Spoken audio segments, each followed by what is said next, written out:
ഇരിങ്ങോട്ടുകര കിഴക്കുമുറി വേളേക്കാട്ട് മേച്ചേരി തമ്പുരാൻ ശ്രീ ഭദ്രകാളി വിഷ്ണുമായ ക്ഷേത്രത്തിലെ ഉത്സവം ആഘോഷിച്ചു. ഉത്സവ ദിവസമായ തിങ്കളാഴ്ച രാവിലെ അഷ്ടദ്രവ്യ ഗണപതി ഹവനം, താളമേളങ്ങളോടെ ശ്രീലകത്ത് നിന്ന് പുറത്തേക്ക് ശീവേലി എഴുന്നള്ളിപ്പ് എന്നിവ നടന്നു. തുടർന്ന് കലശാഭിഷേകം, ഉച്ചപൂജ, അന്നദാനം എന്നിവ ഉണ്ടായിരുന്നു.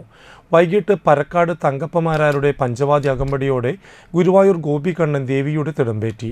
തുടർന്ന് പുറത്തേക്കുള്ള പൂരം പുറപ്പാട് നടന്നു. ക്ഷേത്രം തന്ത്രി സന്തോഷ് CS, ക്ഷേത്രമേൽശാന്തി സുധീഷ് ശാന്തി എന്നിവർ ചടങ്ങുകൾക്ക് മുഖ്യ കാർമ്മികത്വം വഹിച്ചു. മാനേജിംഗ് ട്രസ്റ്റി VR രാജപ്പൻ ഉത്സവാഘോഷങ്ങൾക്ക് നേതൃത്വം നൽകി.